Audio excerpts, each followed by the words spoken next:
Welcome to Whitman-Hanson Community Access. We are live here in our studios for this evening's debate between the two candidates who are looking for your vote on November 2nd for the 7th Plymouth District State Representatives race. We have the two candidates here. We also have a couple of reporters from the Whitman Express and also the Enterprise. And I'm your host, Kevin Tacci. I'll be here as moderator, and let's get things right underway. First, we will introduce the candidates. Incumbent Democrat, Mr.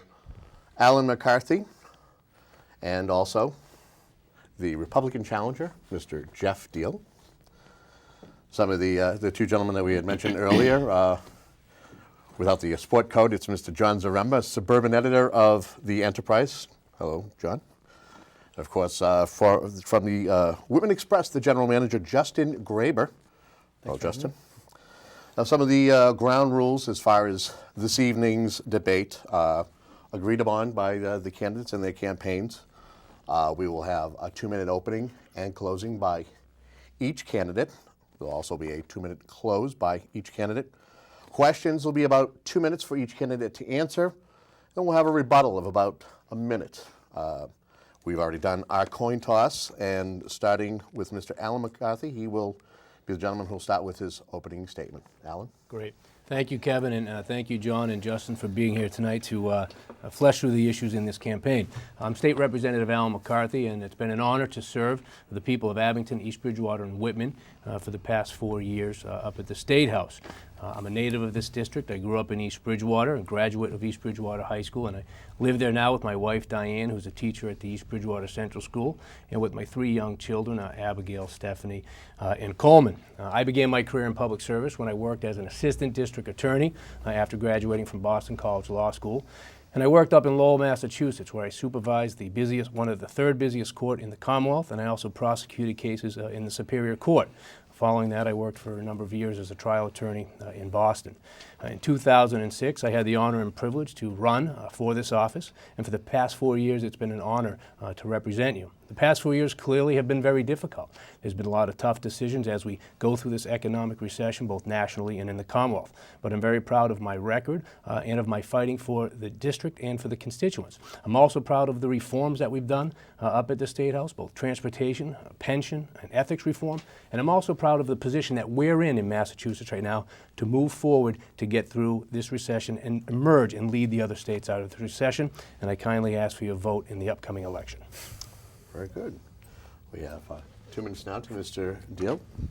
Geoff? All right, well, I'm Geoff Diehl. I live here in Whitman, and I want to thank everybody again for coming in on an evening to broadcast this. I appreciate it. And I, like I said, live in Whitman. My wife and 2 daughters live here as well. We own a small business, a performing arts school over in Hanson, and then I work for a sign company out of New Bedford. And I'm also on the finance committee. So, you know, between the studio, between what I've seen out in my day job, and then on the finance committee, I've seen that we obviously here in the state have had a difficult time in trying to meet our budgets. And I believe that Beacon Hill doesn't have the solutions. I believe that we as towns need to make sure that we get our money back first. And so I'd like to work to restore local aid. I'd like to work to end the corruption that you see on Beacon Hill. And I also believe that we need to lower taxes to create a better business environment so we can get people back to work. So I also am asking for your vote on November 2nd, and I look forward to continuing to talk to everybody as we go forward. Very good. All right. We now start with a question and answer, and Mr. McCarthy won the right, courtesy of coin flip, to go first. And we will go to Justin Graber from the Whitman Express to ask the first question. Sure. Thanks, Kevin. Thanks, guys, for being here today. The question I want to ask to both of you, but obviously Mr. McCarthy first, is what do you think that you can do specifically, as the representative, to increase job creation within your district? Yeah, absolutely. Well, I mean, first and foremost, it is about continuing and creating economic development. I mean, fortunately in Massachusetts, we have seen, I think, 6 months steady increase in jobs. I think that's important. Obviously, by creating jobs in the Commonwealth, we're going to be creating jobs in the district. So I think that's first and foremost. I think very importantly, I also support the film tax credit. I know some people have advocated for eliminating that. I think it's very important, and specifically to this district. In Abington, we have Southfield, the former Naval Air Station in Weymouth, where a film studio is going to be building, hopefully, production studios there. They've committed to it, and one of the main reasons they've committed to it is because of the film tax credit. That will bring immediate jobs to this district, and I would expect throughout the region, so I support that. I also support other tax credit initiatives for the biotech industry. Again, it's about not only bringing businesses here, but maintaining them here and making sure they stay here, because all states right now, especially in this economy, they're competing for jobs. So that's important. And then finally, we have to improve the environment for small businesses, clearly. One of the biggest things, obviously, is healthcare costs for small business. This past session, we drafted and passed some legislation to assist small businesses with their healthcare costs. Obviously, that's a main prohibitor for them to bring on new employees, the cost of the healthcare. I think we have to go further in that. I'd like to see some further legislation in terms of creating buying pools for small business. Let's allow them to do that. And I think once we bring down the cost for small business and promote small business, that will get the jobs going again in the district. Mr. Diehl, same question? Okay, well, as you may or may not know, my opponent was one of the proponents of voting to increase the sales tax from 5% to 6.25%. I think that had a direct impact on the economy as far as businesses, higher cost of businesses for employees and driving jobs out of the state. I don't find that was a solution, so I think that's one of the things I'd like to fight to obviously repeal first. The other thing too is I know that here in the district we tend to lag about a percent higher than what the state average is on unemployment, so I do know it's important to make sure we are getting people back to work. Mentioning the film tax credit and the other credits, I understand that I'm not specifically a proponent of helping any one industry. However, I just don't want to see the mistakes we made, like with Evergreen Solar, for example, where they were given over $60 million in grants and tax credits, and then jobs ended up leaving to go to China. So, Plymouth Rock Studios, that was another one where the town invested a good amount of money to try to lure that business there, and everybody kind of ended up with egg on their face. So I do understand that Southfield film tax credits are going to help bring some jobs to the local area. I just want to make sure it's done right.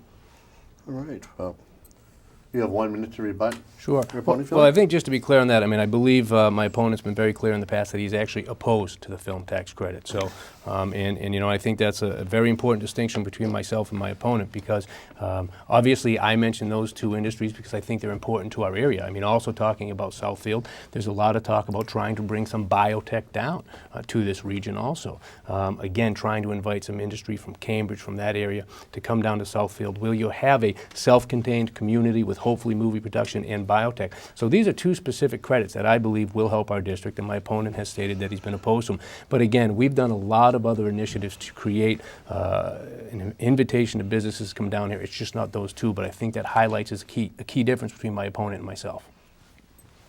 1 minute to rebut. Well, I just think that getting a lower sales tax is really the main key, and get government out of the way of businesses to create jobs. That's the main thing. And again, I don't think the government should be in the business of picking what industries there should be winners or losers. We didn't like it with GM, I don't think, or bank bailouts nationally, and I don't think that maybe we should be doing the same thing here in the state, that's all. 30 seconds to rebut. No, other than just saying, again, I don't think it's about cherry-picking industries. We have done a lot of initiatives across the board about economic development across the board, about let's mainstream, let's bring all our agencies together, about creating a Massachusetts marketing partnership to say, what can we do better to invite businesses into Massachusetts? And that's the legislation we just recently passed. It's about inviting the public sector, but more importantly, the private sector, to come in with the innovative ideas to say, what can we do to bring businesses here? All right. Would you like to rebut him? 30 seconds? I'll leave it at that. All right. Next question will go to Mr. Diehl, and Mr. John Zaremba will give that question. John? Yes, Mr. Diehl, I'd like you to give an example of 3 initiatives that you would undertake if you were elected to office. Okay, great. First one right off the bat, and I think this would also go to the heart of what my opponent would like to make sure everybody's aware of, is that I support the Question 3 ballot initiative to reduce the sales tax to 3%. Now, as you may know, in the Question 3 language, it says that the law provides that if 3% is not enough to sustain the state services, that it can be adjusted by the legislature. So the first piece of legislation that I want to introduce as state representative is to make local aid a fully funded mandate, funded first in our budget, not last, so that the town's teachers, firemen, police officers don't have to agonize every year wondering whether or not there's going to be cuts to their budget. So I think the state needs to make sure that that's what's taken care of first, and that will eliminate the problem of local aid currently being called discretionary spending. I don't think there's anything discretionary about the core services that our towns provide. So that's the first thing I do. Secondly, again, I think I would be working to lower the sales tax. I'm given the 30-second warning over here. And the other thing, too, is obviously I'd like to make sure that we don't have corruption up on Beacon Hill. So I'd like to make sure that there's more transparency about what's going on, like auditing the legislature. I'll leave it at that. You have 2 minutes to answer the question. Sure. Well, is it a rebuttal, I believe? Or is that a No, question? no, to it was both? a question that he just answered. Okay, I don't know if John was to both, or was that a rebuttal? Was that to both? Do you have a question for? That McCarthy. was specifically for Mr. Diehl. My question for Representative McCarthy, I would like you very similarly to go through 3 initiatives that you have started or bills that you've sponsored that you feel are particularly representative of your time up on Beacon Hill. Yeah, absolutely. And just to be clear, if I can, we'll have any rebuttal time to an answer. But yes, thank you, John. 3 initiatives specifically that I've initiated, sure. I think first and foremost was an amendment that I had filed to make sure that all cities and towns were fully reimbursed for the special election costs, which was, I think, about $7.2 million. I got a credit early on. My town clerk, Marshall Weidenfeller, from the beginning that was going to happen, was telling me that this was unfair, that the towns were going to bear that cost. And because obviously it was an unexpected cost built in. So I filed an amendment along with, I believe, Brad Jones, the minority leader, filed that, and I was proud that that was passed. Another important amendment that I filed was also regarding the municipal relief package was a possible change in the use of overlay accounts. And it's very technical, so without getting into it, but the way that it would have worked if passed would have allowed towns to raise additional taxes basically above Prop 2.5. And again, some town leaders raised some concern with me about it. I filed an amendment that killed that part of the bill so that the towns would not be able to raise additional taxes and so that people's property taxes would not be increased. And then very importantly, an amendment that I filed regarding sexually dangerous persons. It was a bill that was very important to initially District Attorney Jerry Leone up in Middlesex County, but I know that District Attorney Tim Cruz was in full support of it, was how sex offenders are treated after they have served their complete sentence. Prior to my amendment passing, once someone has completed their sentence, a sexually dangerous person can be recommitted if they're found by a panel of 3 doctors and a judge if they still pose a sexual danger to a community.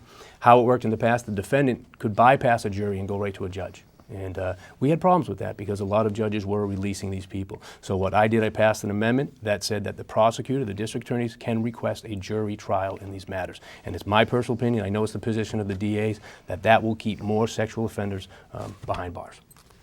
You have 1 minute to rebut, Mr. Diehl. Okay, so I guess we're staying on Right. what Alan's accomplishments are. The first thing, and this is where, as a layman, someone who's not up at the Beacon Hill, you see these amendments to the bill, and it makes you wonder how things are done. I know last time we had the WATD debate, and Mr. McCarthy was concerned that I wasn't providing facts, so I made sure that I have a plethora of facts here.